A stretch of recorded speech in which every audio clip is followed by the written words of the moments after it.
Bismillahirrahmanirrahim. Assalamualaikum warahmatullahi wabarakatuh. Alhamdulillah, jumpa lagi. Alhamdulillahirrahmanirrahim. Wassalatu wassalamu asrafil anbiya'i wal mursalin wa ala alihi washabihi ajmain, amma ba'du. Segala puji dan syukur kita panjatkan kehadirat Allah Subhanahu wa taala atas segala nikmat dan karunia-Nya, yaitu nikmat iman, nikmat kesehatan, sehingga kita bisa senantiasa melaksanakan kewajiban kita sholat subuh berjamaah. Lalu kita ucapkan salawat dan salam kepada junjungan kita Nabi besar Muhammad SAW serta keluarga dan sahabatnya yang insya Allah akan sampai pada kita, dan pada yaumil akhir nanti kita termasuk umatnya yang akan mendapatkan syafaatnya. Amin, amin ya rabbal alamin.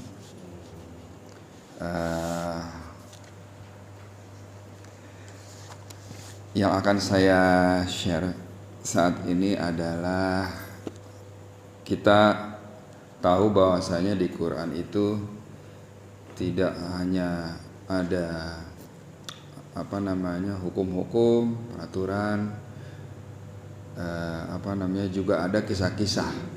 Nah, ini saya mau sampaikan salah satu kisah yang ada di dalam surat Al-Baqarah ayatnya 246 ya. Kisah ini adalah kisah tentang Talut dan Jalut. Sebenarnya kisah ini sudah pernah saya sampaikan waktu itikaf dulu, cuman mungkin beberapa orang aja yang dengar. Gak ada salahnya kita ulang. Ya. Jadi di antara beberapa kisah yang ada di Al-Quran, nah kita bisa melihat kisah Talut dan Jalut ini kenapa sampai ada di di Al-Baqarah gitu, diceritakan karena di situ ada pelajaran yang bisa kita ambil. Nah, kisah ini bermula ketika Bani Israel itu mengalami masa suram dan gelap pasca Nabi Musa wafat. Jadi kan kita tahu juga di dalam Al-Quran disebutkan bahwasanya setelah Nabi Musa bawa pengikutnya melewati Laut Mati, ya kan, dia ada dalam satu wilayah yang wilayah itu belum masuk dalam wilayah Palestina gitu. Sementara kata Nabi Musa bilang menurut perjanjian yang antara dia dengan Allah ada tanah yang akan dijanjikan, the promised land gitu, yang sama-sama kita tahu saat ini adalah Palestina. Nah, Nabi Musa berjuang bersama pengikutnya yang masih mau mengikuti dia. Nah, terus Nabi Musa wafat. Lalu setelah itu siapa yang nerusin? Nah, ada salah satu pengikut setia Musa itu namanya Yusha bin Nun.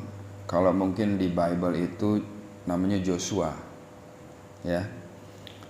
Itu memimpin mereka dan tanah Palestina dapat dengan mudah direbut.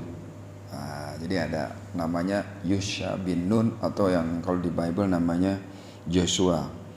Nah, Yusha bin Nun ini juga membawa masyarakat pengikut-pengikutnya Nabi Musa ini juga nggak tuntas. Jadi dia juga wafat menemui ajalnya, mengakhiri tugasnya menjalankan amanah Musa.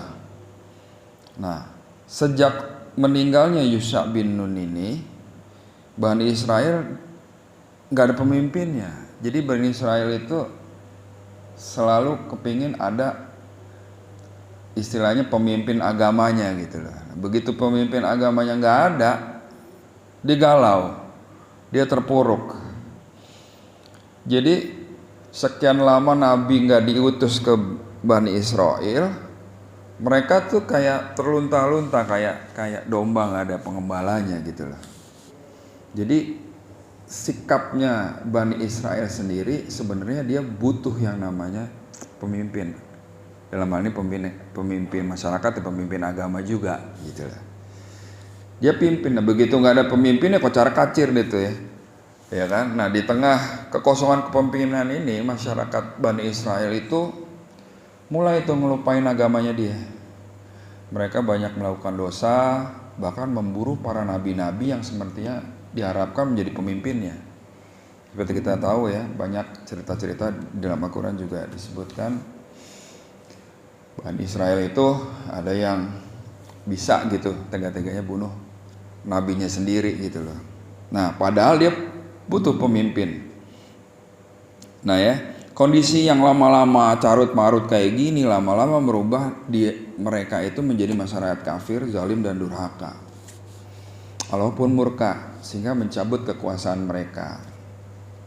Dia terusir, ya kan, dari yang istilahnya tanah yang dijanjikan itu dia terusir. Sebenarnya sih kalau menurut cerita antara Palestina sama ada satu wilayah yang para pengikut Nabi Musa itu ada yang balelo gitu ya, itu tetap di satu wilayah yang di luar daripada Palestina itu sendiri gitu. Jadi dia tersesat di situ. Nah, oleh karena Bani Israel sekarang udah berubah dari tadinya masyarakat yang taat beragama jadi orang-orang yang durhaka gitu ya. Nah, diutuslah istilahnya dikasih sama Allah tuh ada satu kaum yang besar dan kejam, itu kaum Amalikah namanya, atau sebagian menyebutnya Baltata. Itu dia nyerang Bani Israel terus gitu, ya kan? Udahlah nggak punya pemimpin, diserang terus nih sama satu kaum yang kuat gitu, dan satu pemimpinnya namanya Jalut. Kalau di Bible itu Goliat, ya kan? Dia serang terus, diambilin hasil buminya, diculikin orang-orangnya. Nah, ada satu benda yang diyakini membawa keberkahan buat Bani Israel, namanya tabut. Nah, tabut itu isinya apa? Tabut itu kotak, kira-kira panjangnya 2,5 hasta, lebarnya 1,5 hasta, ya kira-kira 111 kali 67 kali 67 cm tingginya gitu. Isinya apa?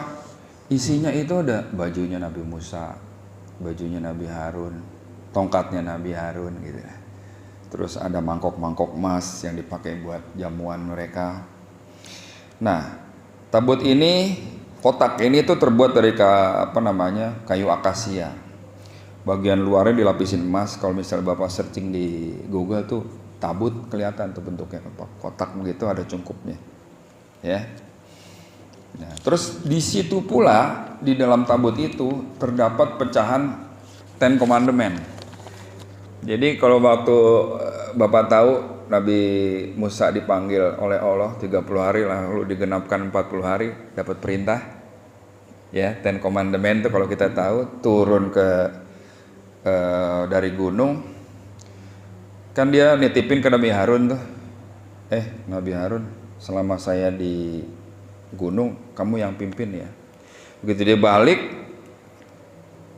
kok pengikut-pengikutnya udah nyembah itu sapi emas gitu, ya kan? Dia marah kan, dia hancurin tuh sapi emas, dia lempar tuh. Jadi Ten Commandment itu diukir di atas batu. Karena disaking keselnya dilempar, bubar tuh kan, pecah. Nah, itu isi pecahan itu dimasukkan dalam satu tabut, dalam satu kotak namanya tabut. Yang tabut ini dibuat untuk mengingatkan orang Israel akan perjanjian yang Allah buat dengan mereka di Gunung Sinai. Ya, ini diabadikan di surat Al-A'raf ayatnya 142. Saya bacakan artinya. Auzubillahiminasyaitonirrajim. Dan telah kami janjikan kepada Musa memberikan Taurat sesudah berlalu waktu 30 malam, dan kami sempurnakan jumlah malam itu dengan 10 malam lagi. Jadi 40 malam ya Pak ya. Lalu sempurnalah waktu yang telah ditentukan Rabbnya 40 malam. Dan berkata Musa kepada saudaranya, yaitu Harun, gantikanlah aku dalam memimpin kaumku, perbaikilah dan janganlah kamu mengikuti jalan-jalan orang yang membuat kerusakan. Ya kan?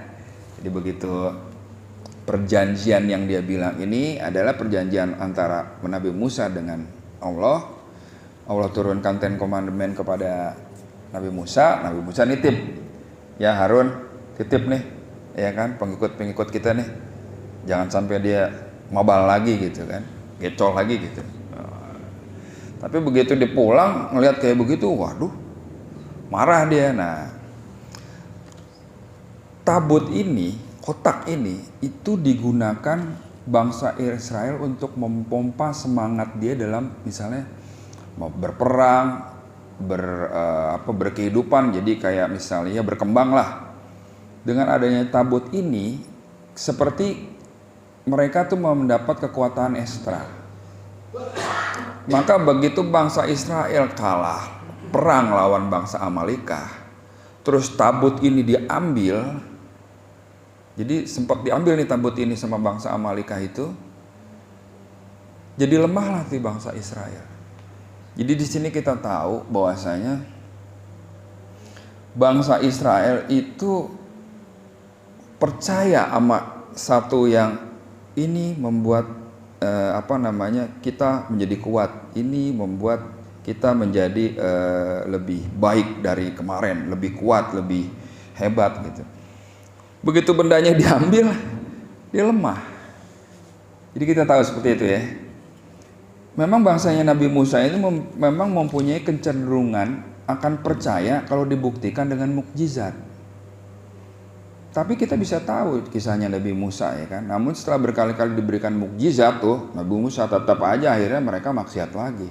Dan itu berulang. Di mana enggak dilempar tongkat jadi ular, mukjizat. Ya, tangannya bercahaya, Nabi Musa mukjizat. Mereka percaya. Sampai satu saat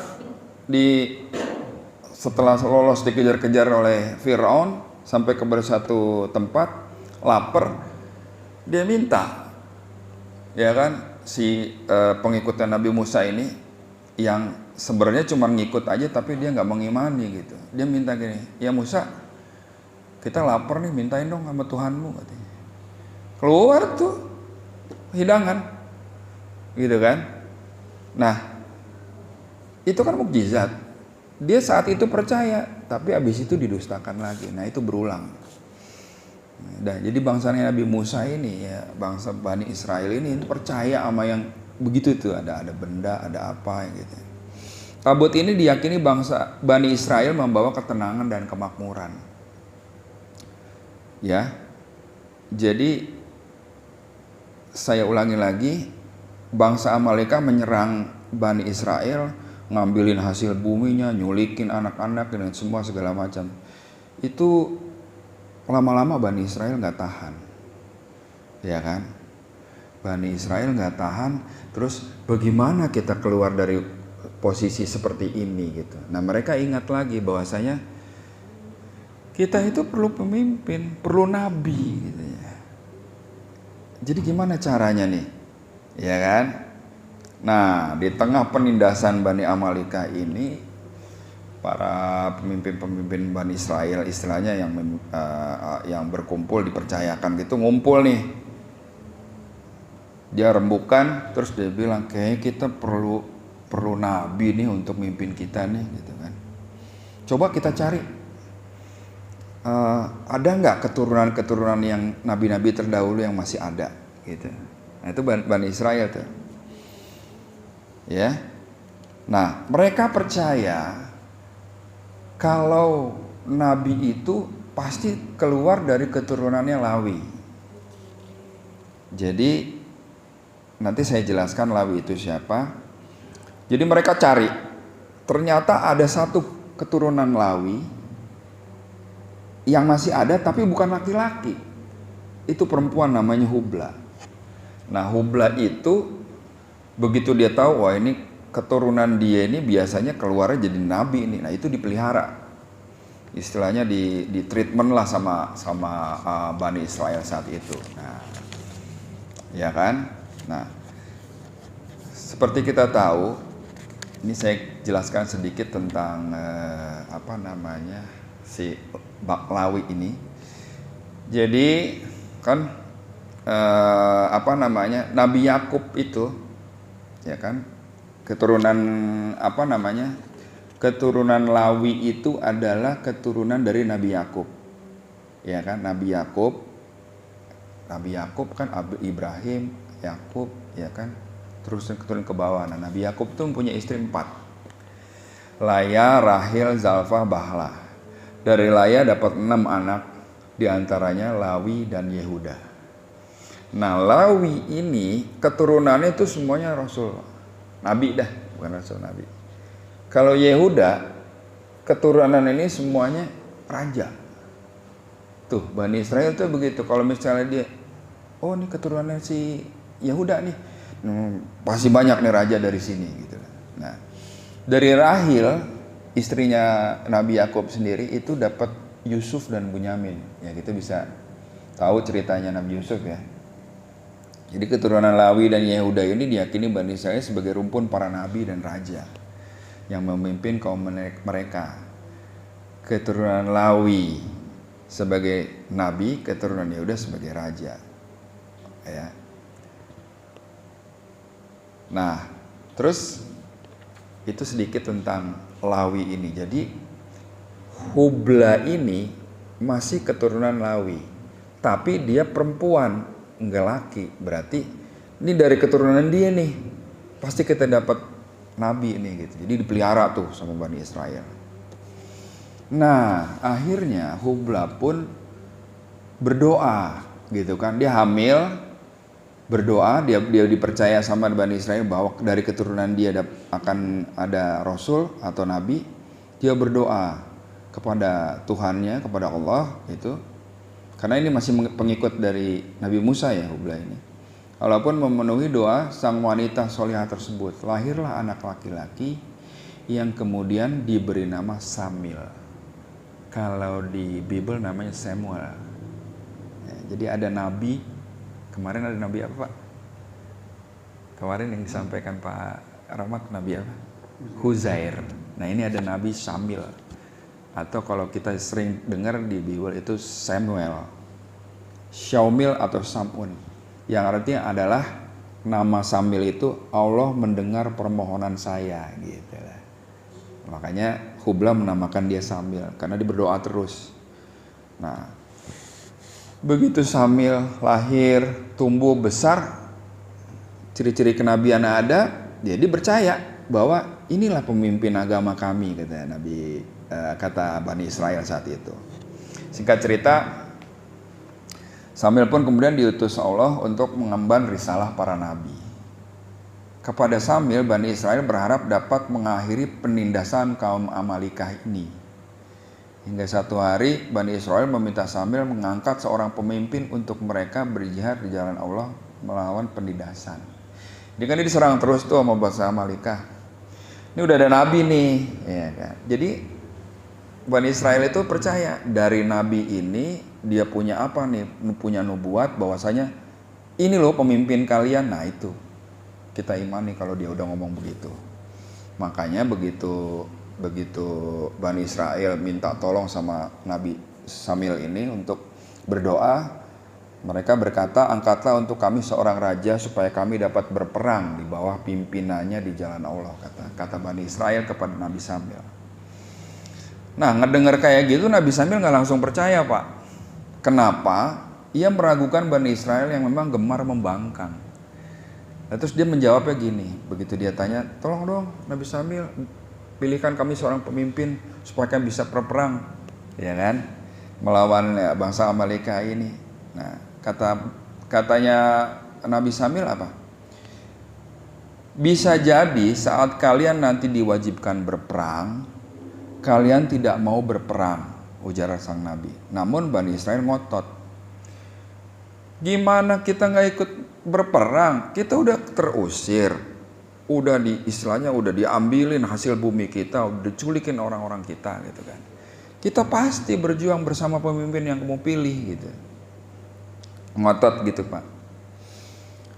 Bagaimana mungkin kami enggan berperang di jalan Allah padahal kami telah terusir. Jadi keusir dari tanahnya dia, terluntang lantung kayak gitu kan. Nah, ini diabadikan dalam surat Al-Baqarah ayatnya 246 tadi. Ya. Saya bacakan ayat ini benar-benar panjang. Auzubillahiminasyaitonirrajim. Tidakkah kamu perhatikan para pemuka Bani Israel setelah Musa wafat, ketika mereka berkata pada seorang nabi mereka? Jadi di dalam Quran Nabi Samuel ini atau Samil ini nggak disebutkan namanya, tapi hanya kepada seorang nabi mereka, ya. Jadi ini jelas bahwasanya memang literatur yang menyatakan bahwa nabi itu adalah Nabi Samuel, ada beberapa literatur lagi, ya. Nabi mereka, angkatlah seorang raja untuk kami, niscaya kami berperang di jalan Allah. Nabi mereka menjawab, jangan-jangan jika diwajibkan atasmu berperang, kamu tidak akan berperang.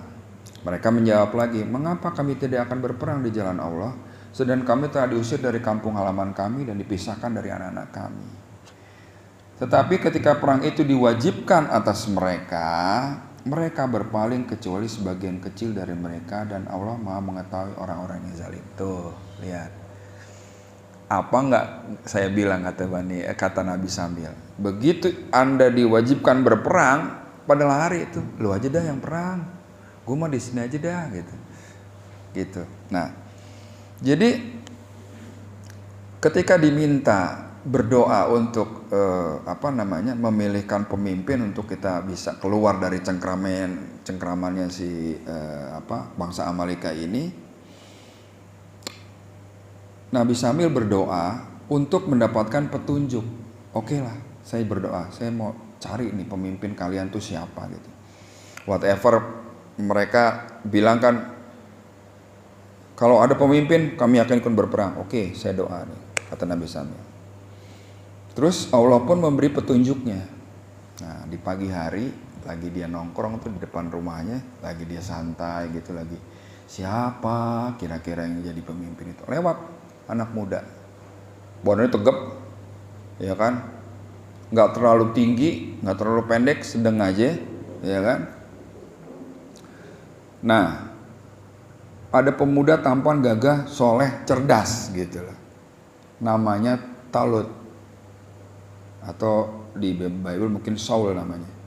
Tengah merencari keledainya di depan rumah Samil. Jadi dia lagi ngangon keledainya, lewat tuh keledainya depan rumah Nabi Samil.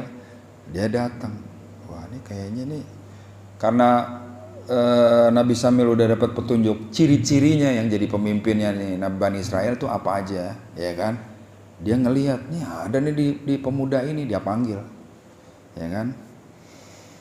Nah, dia ngelihat salah satu ciri-cirinya adalah tingginya, dia pegang tongkat dan tingginya itu nggak lebih dari tongkatnya yang dia pegang. Terus ada lagi tanduk, dia bawa tanduk di ini dia. Tanduk itu kalau dikasih minyak mendidih. Jangan-jangan dia nih, katanya Nabi Sambil panggil, kemari. Sama namanya Talut, Talut kemari, katanya. Coba yuk ke rumah, gitu kan, ya kan. Terus masuk rumah, begitu dia masuk rumah, dia punya tanduk kosong itu diisi minyak mendidih, ya kan. Terus Nabi Samil ngeker nih, tinggi badannya sama tongkat ini. Sama. Wah, nih jangan-jangan dia nih, ya kan. Nah, terus begitu dia mendapat keyakinan bahwasanya Talutlah sebagai pemimpin Bani Israel, dia kumpulin Bani Israel. Kawan, kita udah dapet nih, ya kan, pemimpin kalian, ya kan. Diumumin tuh Talut. Wah, orang-orang Bani Israel, woi siapa nih gitu. Siapa nih pemimpin kita nih, ya kan. Cep, panggil, sini om, naik panggung, nih namanya Talut nih. Talut itu pengembala, Pak, bukannya raja, bukan pula dari keturunannya istilahnya ulama katakanlah gitu, enggak, itu orang biasa. Badannya memang tegap gitu, tegap badannya ini, terus kelihatan dari mukanya orang cerdas dah gitu, ya kan. Begitu bangsa Yahudi ngeliat, dia yang bener aja Pak, katanya gitu. Tunggu, ini siapa nih, katanya. Ini cuma pengembala orang biasa, katanya. Bukan keturunan daripada Yehuda, bukan keturunan daripada Lawi, gitu loh. Ini kalau yang keturunan kan kita tahu tadi, yang keturunannya raja-raja semua adalah keturunan dari Yehuda. Lah dia siapa, katanya. Ya kan? Jadi ternyata Talut ini keturunan dari Bunyamin. Masih satu terah dari Nabi Yakub, cuman dari lain istri. Seperti tadi kita lihat kan Laya, istrinya namanya Laya, ada 6 anaknya, salah satunya ada Yehuda sama Lawi. Nah dari Rahil dapat Yusuf Bunyamin. Jadi ternyata Talut ini adalah merupakan keturunan Bunyamin bin Yakub, adik laki-laki dari Nabi Yusuf. Nah, dengan begitu dia lihat tetap aja ditolak, nggak bisa nih katanya. Bukan keturunan Lawi, bukan keturunan Yehuda nih, gitu kan. Bagaimana mungkin seorang pengembala miskin menjadi raja kami? Bagaimana mungkin kami dipimpin bukan dari keturunan Yehuda, kata mereka begitu. Bagaimana mungkin Talut pemerintah kami padahal kami lebih berhak mengendalikan pemerintahan darinya. Nah ini kata-kata ini nih. Lo nggak berhak, lo bukan keturunan lo, katanya, ya gitu kan.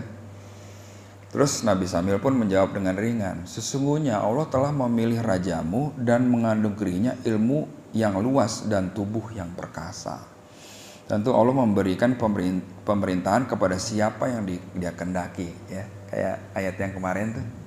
Ya kan, Ali Imran ayatnya 26 kan, Allah mengendaki raja mau kasih ke siapa ya yang Allah kehendaki gitu kan. Sungguh itu menjadi tanda bagimu jika kamu memang beriman. Nah ini diabadikan dalam Al-Baqarah ayatnya 248. Auzubillahi minasyaitonirrajim. Bismillahirrahmanirrahim. Dan Nabi mereka berkata kepada mereka, sesungguhnya tanda kerajaan ialah datangnya tabut kepadamu yang di dalamnya terdapat keterangan dari Tuhanmu dan sisa peninggalan keluarga Musa dan keluarga Harun yang dibawa oleh malaikat. Sungguh pada yang demikian terdapat tanda kebesaran bagimu jika kamu orang beriman. Karena nggak percaya Bani Israel, kata Nabi Samil begini. Gini nih, gampang nih. Kalian kan percaya tabut kan, yang kemarin diambil bangsa Alikah, ya kan? Kalau saya bisa datengin itu tabut, percaya nggak? Kalau Talut ini raja kalian, ditantang kayak begitu Bani Israel, coba datengin, gitu kan? Nah di dalam surat 2248 ini, Allah kirim malaikat ngambil tuh tabut. Yang tadi tuh kotak itu yang isinya itu tadi kan peninggalan Nabi Harun, Nabi Musa dan komandan dan segala macam kan. Dia ambil sama malaikat, dihadirkan tuh di tengah-tengah panggung lah katakanlah kan, lagi pengumuman nih. Ini Talut. Kalau kalian nggak percaya, kalian percaya tabut kan? Tabut bakal datang nih. Kalau tabut bakal datang, lo percaya ya? Kalau ini pemimpin kalian, ya saya percaya. Coba datengin, kelihatan tuh. Tabut, periksa. Kaget tuh Bani Israel. Waduh, beneran ini. Wah berarti pemimpin kita nih lewat jalur yang lain nih. Nah, kalau udah keluar tabut, gue percaya deh gitu kan. Nah itu tadi Bani Israel itu kalau dikasih mukjizat saat itu, wow, saya percaya deh. Ya kan? Nah begitu dia ditabut datang, dia percaya. Oke, kamu kita angkat sebagai raja kami. Nah, mulai saat itu jadilah Talut sebagai rajanya dia. Ya kan? Nah,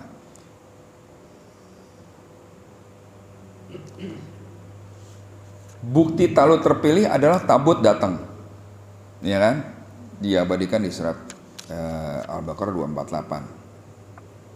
Ya kan, tabut itu dibawa sama malaikat, hadir dengan segera Talut diangkat jadi raja. Begitu jalan dia memimpin, ternyata bener ini orang perkasa, hebat, cerdas.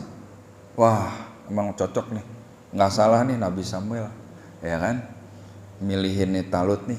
Percaya mulai itu Bani Israel. Oke katanya, kita udah siap ya sekarang, udah jadi kepemimpinan, udah jadi pemerintahan lah katanya, dipilih raja. Talut bilang gini, oke, sekarang kita siapkan diri kita untuk perang lawan bangsa Amalika, ya kan? siapa yang mau ikut perang? Kan tadi kan bilang, kalau udah pilihkan raja, kita akan ikut berperang, ya kan? Nabi Talut buka nih penawaran. Siapa yang perang lawan Amalika bareng saya, katanya. Surut itu. Dari yang segitu banyaknya Bani Israel, akhirnya terdapat ciut gitu ya, terdapat 8, masih mending Pak, ada 80.000 pemuda Bani Israel.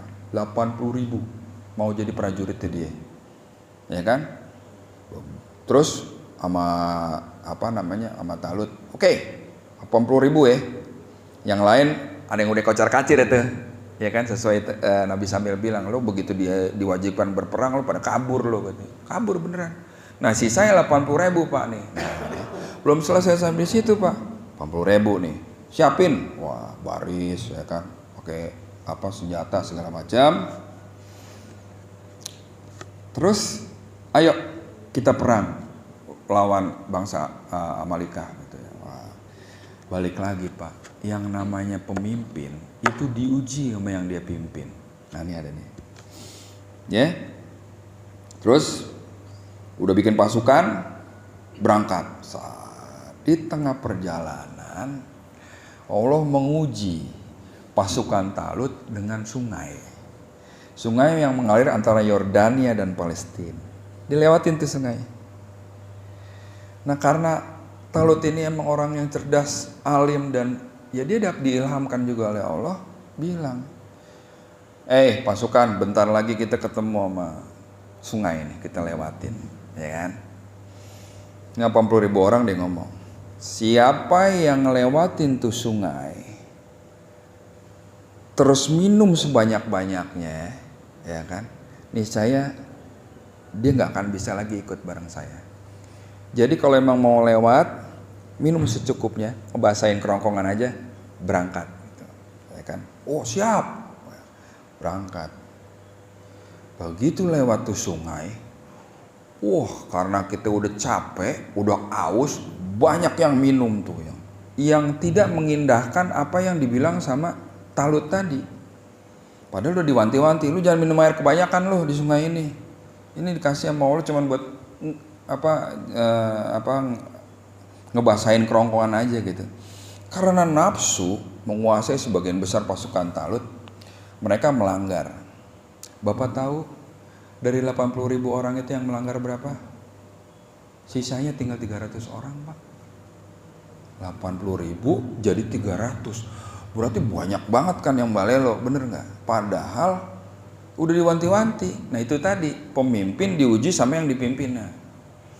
Jadi diseleksi lagi tuh. Dari orang banyak dapat 80.000, dari 80.000 tinggal 300 Pak. Ya kan? Konon katanya jumlahnya tuh hampir sama pasukan pada perang Badar, 311 lah, something. Kira-kira sebegitu itu. Oke. Tepatnya 314, bukan 314. Mereka terdiri dari orang-orang soleh. Salah satu orang soleh yang 314 ini ada yang namanya Daud, Pak. Daud, David kalau di Bible, umurnya sekitar 20-an nih, 20-an tahun.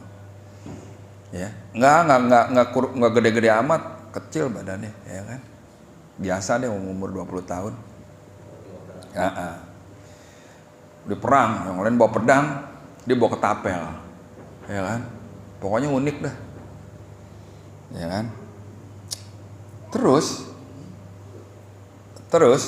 udah gitu gini. Pada saat berjalan tuh ya, ikutin Talut, Nabi Daud itu mengutin batu. Nah, dia tuh itu anugerah dari Allah tuh. Dia denger ada batu yang berbicara, katakanlah gitu. Bawa saya, diambil tuh. 3 batu, kantongin sama dia. Plek, ikut jalan deh. Dah. Begitu tinggal 314 orang ngelihat bangsa Amalika segitu gedenya, jiper Pak. Ini ngomonglah ke Talut, ya Talut, nggak salah gitu lewat orang banyak begini katanya, ya kan? gila aja kita bisa amsyong nih gitu. Terus kata Talut gini, ini diabadikan di surat Al-Baqarah ayatnya 249. Intinya gini, Talut bilang, betapa banyak kelompok kecil mengalahkan kelompok besar dengan izin Allah, dan Allah beserta orang-orang yang sabar. Ya, surat 2249. Nah, sebenarnya doa ini sering kita baca, Pak. Ya, dia bilang begitu dengan berat, walaupun melanjutkan perjalanannya hanya dengan 300 pasukan lain gitu. Dengan yang tadi udah minum kebanyakan ditinggalin ya, pokoknya pulang deh sana. Ya kan? Terus di bawah komando Talut, pasukan tersebut pun berdoa. Oke. Kan saya udah bilang tadi, yang kecil sering mengalahkan yang besar atas izin Allah. Ayo kita berdoa. Doanya di 250, Al-Baqarah 250. Doanya begini. Auzubillahi minasyaitonirrajim. Walamma marazaqu li Jaluta wa junudi qalu rabbana frik alaina sabra wasabit aqdamana wansurna alal qaumil kafirin. Sering kita baca Pak ya? Doa minta kesabaran. Saya ulang. Rabbana frik alaina sabra wasabit aqdamana wansurna alal qaumil kafirin. Ya kan? Artinya adalah, dan ketika mereka maju melawan Jalut dan tentaranya, mereka berdoa, ya Tuhan kami, limpahkanlah kesabaran pada kami, kukuhkanlah langkah kami, dan tolonglah kami menghadapi orang-orang kafir. Jadi kita tahu, sedikitnya kita melawan yang banyak, setertindas-tertindasnya kita masih ada tools yang dikasih oleh Allah, yaitu apa? Doa. Jadi kalau kita dalam berkehidupan, waktu mengalami masa sulit, ada doanya, gitu lah. Kita dikasih tools sama Allah, lu berdoa, maka akan aku kabulkan, gitu. Mungkin di agama lain berdoa itu cuman occasional aja gitu. Tapi kalau di Islam berdoa adalah suatu kebutuhan gitu loh. Ketika Anda mendapatkan satu posisi yang sulit, kurang sulit gimana? 314 lawan ribuan orang, ya kan? Cuman bekalnya berdoa. Doa tadi, Rabbana frik alaina. Ya kan? Ya Tuhan kami, berikanlah kesabaran atas diri kami dan kokohkanlah pendirian kami. Dan tolonglah kami terhadap orang-orang kafir. Nah, jelas dengan kehendak Allah, ya kan, bertemu tuh dua pasukan. Deng. Nah, kalau Bapak sempat lihat film yang namanya apa ya dulu tuh, yang apa namanya, yang main tuh Brad Pitt, lupa saya namanya. Jadi pasukan ketemu pasukan, sebelum dia tawuran diutus, biar kagak repot ya katanya, lo utus yang paling jago di antara kalian, gua utus yang paling jago di antara kami, katanya. Maju yang paling jago di antara mereka, ya gue lihat itu Pak, badannya tinggi, gede, besar Pak, kayak raksasa gitu, ya kan. Talut, gede banget ini orang katanya kan. Terus dia tawarin tuh, pasukanku yang 314 orang, saya yang berani lawan dia nih katanya. Ibarat katanya kalau ada yang berani, ya udah deh gue aja deh gitu kan. Begitu dia tawarin, muncul tuh Daud, lucuk. Saya ya Talut, mau nih lawan dia. Hah? Bener loh, Tong? Iya, udah katanya, berangkat gitu. Lah pasukan dia ngelihat, gue ketawain. Gila, raksasa dipadanin sama orang anak kecil gitu ibarat kata. Wah, udah gila nih si Talut katanya. Biarin dah, abisin tuh kata pendukungnya Jalut. Jalut mesem-mesem aja. Ya anak kecil begini mah pokok kepret selesai nih kan gitu kan. Oke, mulai tempur Pak.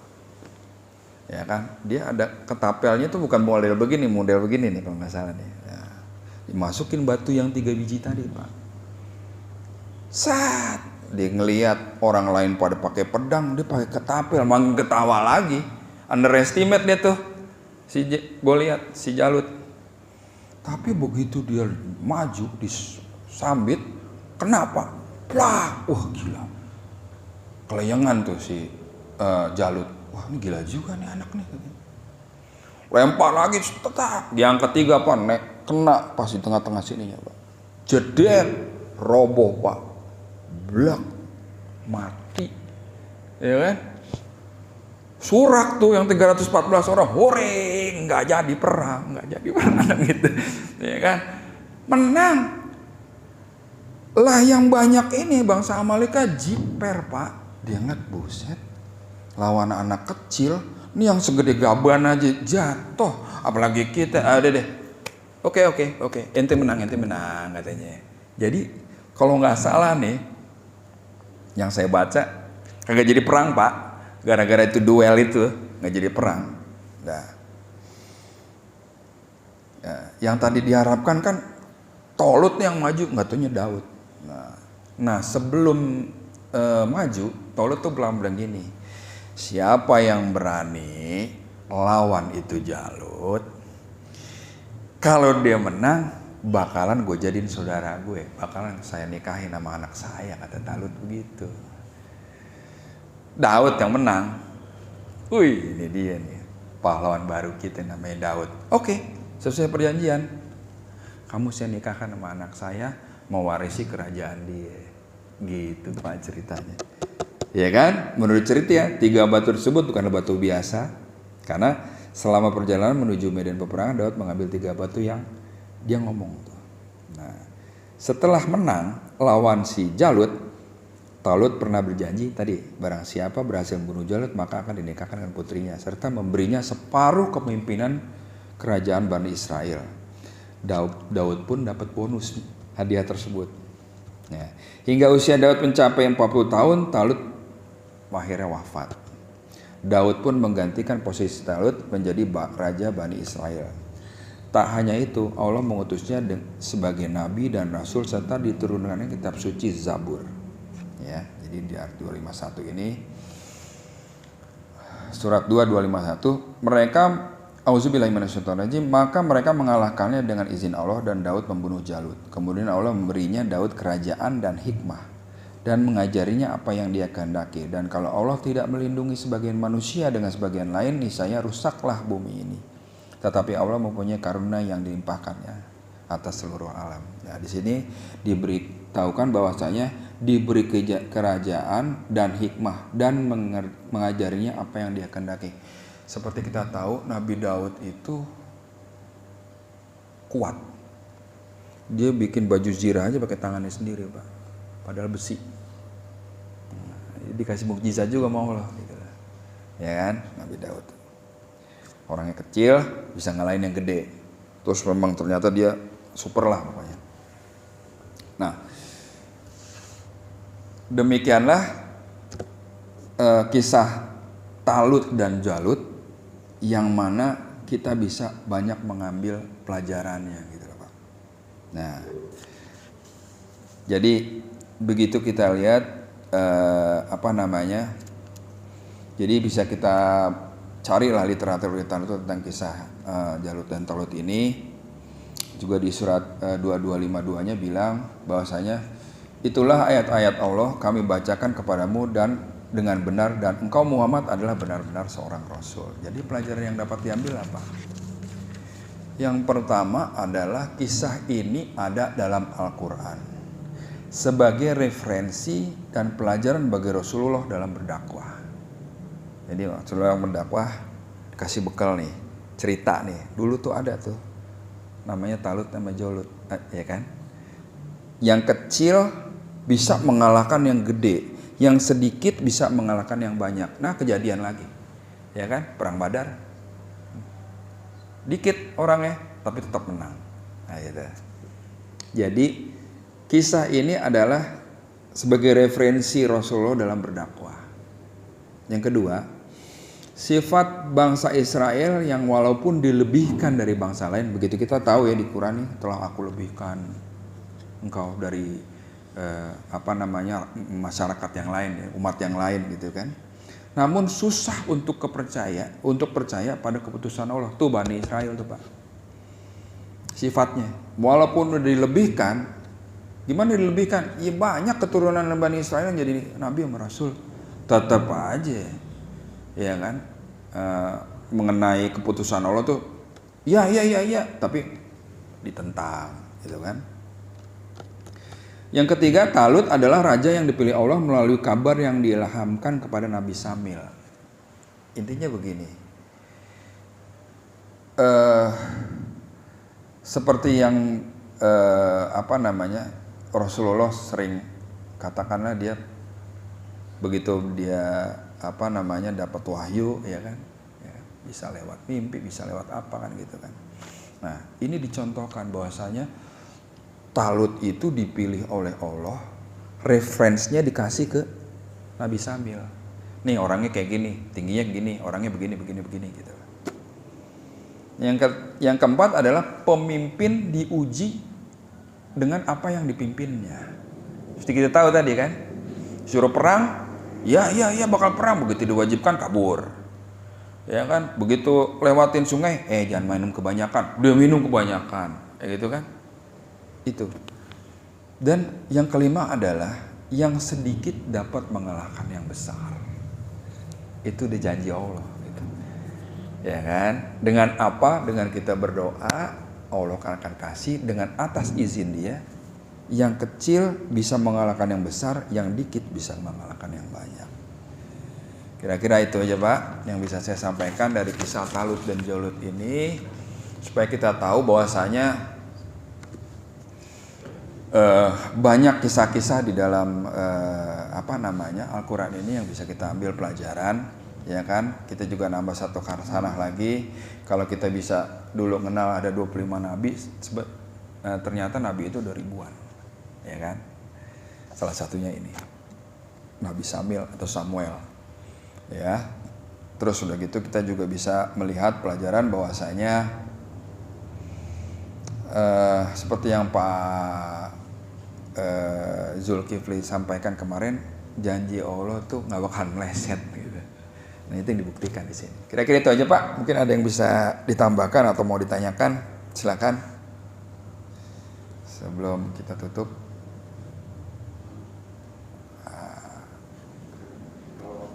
Ya. Waalaikumsalam.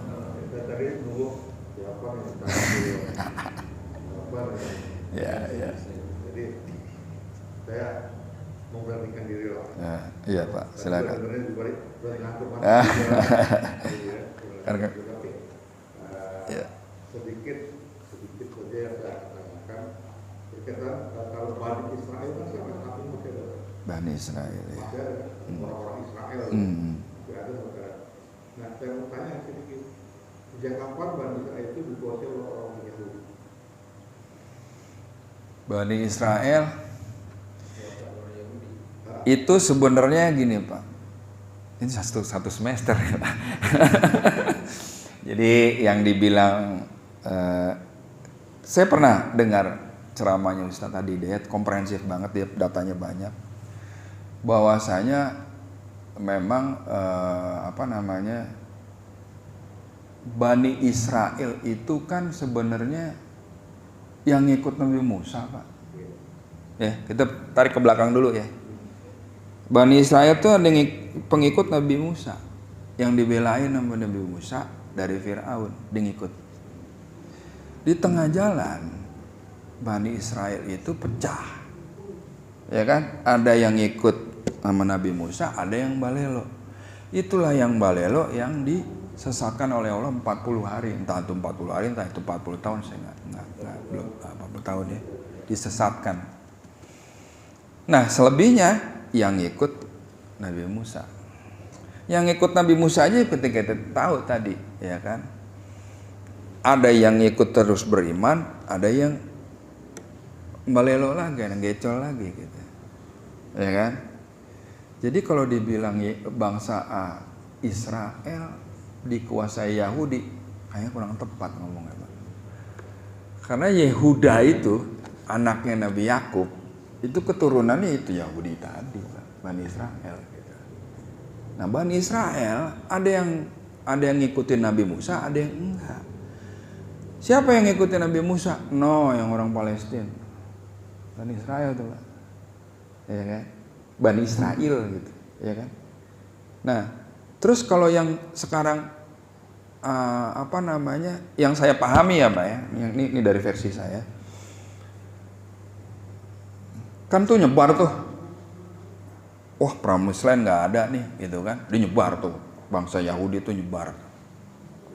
Tahun 60 berapa tuh, panggilin lagi, ini Promised Land kita nih, ya kan? Lo yang diaspora balik, ini tanah yang dijanjikan. Nah mulai saat itu mulai itu. Ya kan, tadinya nih tanah Palestina gede, ada satu titik Yahudi gitu ya, isinya orang-orang Yahudi. Yang kalau menurut saya itu keturunan dari orang-orang yang gak percaya Nabi Musa gitu. Kenapa? Ada punya kitab sendiri, Pak, namanya Talmud, Pak. Bukan Taurat. Tuh, yang Bapak bilang Yahudi sekarang tuh. Namanya Talmud, Pak. Bukan Taurat. Siapa yang megang Taurat? Yang megang Taurat, yang megang Injil. Yang megang Injil, yang megang Quran, Pak. Karena Quran adalah penyempurna dari itu semua. Nah, gitu. Jadi orang-orang yang sekarang nih yang ada di Palestina itu satu bangsa tuh, Pak. Ya kan? Nah, kalau yang gede ini nih yang sekarang lagi ya orang bilang Zionis itu, kalau menurut saya itu orang yang disesatkan oleh Allah. Itu dia pergi ke seluruh dunia, terus balik lagi tahun 60 sekian tuh buat nguasain Palestina itu. Kira-kira yang sependek yang saya tahu itu, Pak. Jadi kalau misalnya kapan bangsa Israel dikuasain Yahudi, bingung saya jawab ya, karena itu satu ini gitu loh, satu turunan gitu loh. Iya, kan tadi ada Yakub, ada Yehuda, itu turunannya dia tuh. Gitu loh. Nah, kita bilangnya jangan salah, Pak, di Palestina juga ya enggak semuanya muslim, ada Kristen, ada Kristen Koptik, ada apa gitu. Yang punya agama, yang taat sama agama gitu. Kalau bangsa Yahudi kagak jelas dah, saya kurang paham dah gitu loh. Karena yang sepanjang sependek yang saya tahu beda, Pak, gitu loh. Orang Yahudi anuan aja beda, kitabnya gitu. Mungkin ada yang bisa tambahin, Pak? Ada yang bisa ditambahkan? 2 minggu yang lalu Ya. ada penyerangan di masjid. Iya. Iya. Sampai ditembak pakai senjata. Itu kenapa masjid? Orang lagi sholat Jumat. Nah itu puasanya Allah ya. Iya. Puasanya Allah di Brondong orang lagi sholat Jumat, tetapi segitu ribuan banyak orang yang sholat Jumat, itu yang meninggal hanya 7 orang. Iya. Padahal pakai senjata mesin itu ya, kali kuat itu bisa 210. Iya. Tapi itu lebih banyak lagi pula yang mati hanya 7 orang. Nah itu kan ya tahu. Nah sekarang ini kan di di Israel itu kan yang mendominasi sekali kan orang-orang Yahudi. Apalagi timbul lagi kasar lagi Zionis Israel. Kan Zionis Israel. Nah, Zionis Israel itu isinya ya orang-orang Yahudi dan lain-lain itu. Ya itu. Nah, seperti di kitabnya lain tuh, Pak. Bukan Taurat itu kitabnya. Iya, makanya itu kan perkembangan sekarang itu lah. Iya. Iya. Ya seperti dulu presiden Palestina itu. Yasser Arafat, istrinya kan juga orang Katolik kan dia. Orang Katolik. Nah, berkaitan dengan itu Yasser Arafat yang kalau kita bilang dia ahli agama Islam ya. Yasser Arafat nikah dengan orang Nasrani. Orang Prancis. Ya? Orang Prancis kan, Nasrani dia ahli. Saya juga jadi ketawa tuh. Iya, begitu dah. Saya jadi ketawa juga tuh. Dia ahli, dia tapi agama, tapi dia kawin dengan orang Nasrani. Apakah itu perbuatan zina? Wallahu a'lam bishawab. Benar. Bangsa Israel itu memang aslinya memang dari turunan Iya. Musa, Iya. pengikutnya. Dalam perjalanan itu ada yang membelok tadi, sehingga mereka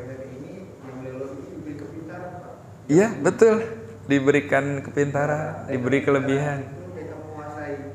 Sehingga di Israel itu ada benar, ada Bani Israel. Memang mereka kelompok kecil yang tertindas. Jadi di sana tuh ada yang namanya Yahudi, yang dominan. Nah, Israel ini ya memang, bahkan kalau dalam itu mereka tidak mau dikatakan Yahudi.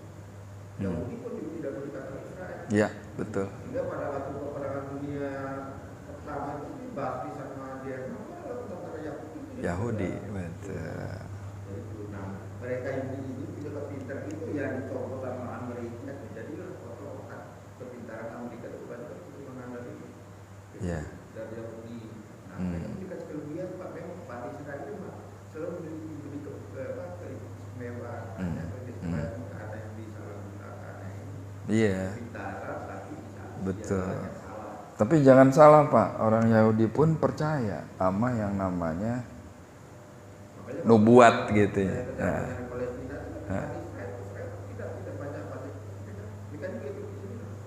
Iya. Mereka percaya menubuat bahwasanya kita dilebihkan, tapi bangsa kita bakal selesai ntar. Kalau apa?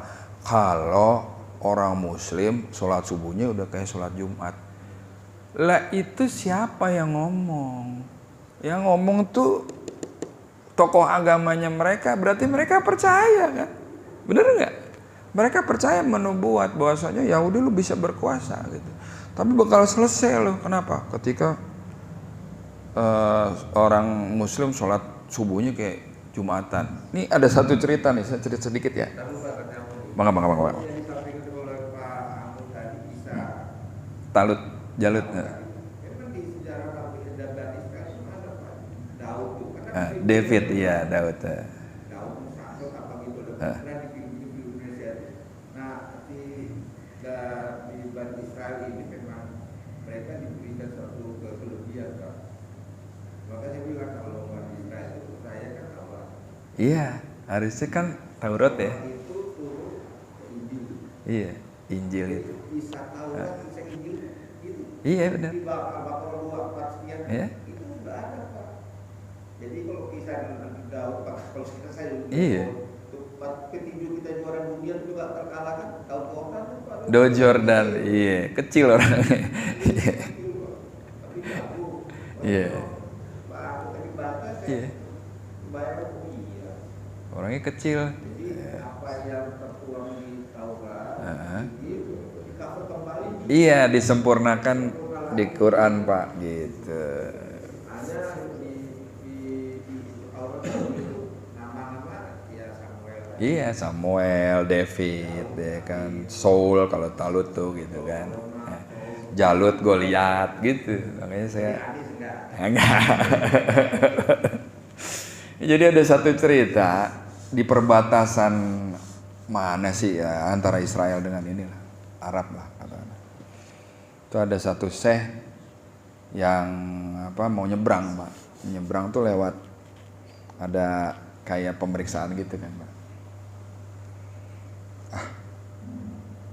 Mau nyebrang nih, bentar lagi tuh ada pintunya. Sebelum pintu itu, beberapa kilometer sebelumnya itu ada masjid. Ya kan? Si Syekh itu sholat masjid subuh di masjid itu.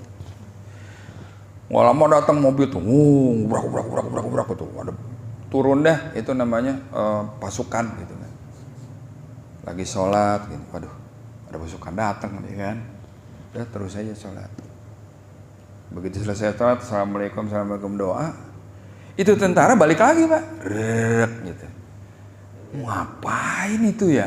Si saya itu bingung gitu, ya kan? Oke, udah selesai nih, sholat subuh, berangkat deh. Sampai di perbatasan, ketemu sama tuh orang tadi yang sempat datang ke masjid. Terus ditanya-tanya kan, Anda dari mana, mau kemana? Oh saya gini, saya Syekh ini guru agama mau ngajar di sini ini.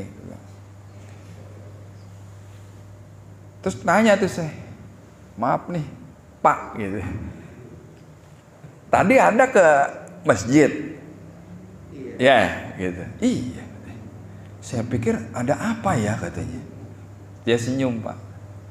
Dia senyum, terus dia bilang gini, enggak, cuma mau mastiin aja katanya. Mastiin apa katanya? Enggak, saya cuma mau mastiin apa saf sholat subuh Anda udah seperti Jumatan apa belum katanya. Kaget tuh saya. Lah, emang kenapa? Kami dikasih tahu dari ahli-ahli agama kami bahwasanya kalau udah saatnya sholat subuh seperti sholat Jumat, kita bakal kalah. Ternyata belum. Masih menang gue katanya. Silakan lewat gitu. Coba tuh kejadian. Nah itu akhirnya si Syekh ini begitu sampai kepada tempat yang dia harus ceramah, dia sampaikan cerita itu. Dia gugah lagi. Coba. Nah ini orang Yahudi aja nggak sama aturan mainnya gitu loh. Kenapa begitu loh? Sholat subuh udah kayak sholat Jumat, kelar kita katanya. Satu lagi, di dalam cerita dia, mungkin ada di Talmud kalau saya nggak tahu. Kalau lu dicari di akhir zaman lu udah pada kalah nih, lu ngumpet di belakangnya pohon gorkot. Kenapa? Karena lu ngumpet di batu, lu ngumpet di pohon. Pohon itu bakal ngasih tahu umat muslim. Nih di belakang gua ada Yahudi nih. Kata batu ngumpet belakang batu. Nih di balik batu gua ada gitu. Cuman pohon gorkot dong yang enggak. Sekarang Pak Bapak boleh tahu ditanemin tuh pohon gorkot. Padahal pohon kagak ada buahnya. Mau ngapain tuh banyak-banyak tuh. Pohon gorkot tuh. Iya kan? Kenapa? Kan dia orang percaya menubuat gitu Pak. Jadi kalau ada bilang ini perang antara Israel sama ini perang kemanusiaan bukan gini-gini. Nggak ada urusannya sama agama. Siapa bilang bos? Itu bangsa Yahudi tahu the promised land itu dari mana. Tanah yang dijanjikan gitu loh. Siapa yang ngejanjiin? Ada di mana itu? Kalau nggak ada di Taurat, nggak ada di apa, ya kan? Jadi sebenarnya kalau dia bilang ini bukan isu agama, salah. Belajar kurang dalam gitu. Kira-kira gitu Pak, ya.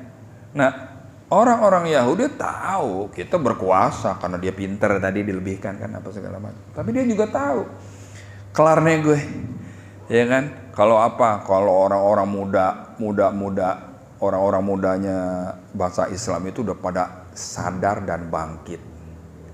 Terus dia ngelihat sekarang yang jadi ustadz banyak anak muda gitu kan. Udah mulai nih kata gitu. Coba kita tengok deh. Subuhnya kayak apa? Masih 3 sab. Aman kita. Gitu. Ya, kira-kira gitu aja Pak ya. Kita tutup kaji kita gini dengan doa kafaratul majelis. Subhanakallahumma wa bihamdika asyhadu an la ilaha illa anta astaghfiruka wa atubu ilaik. Wabillahi taufiq wal hidayah. Wassalamualaikum warahmatullahi wabarakatuh.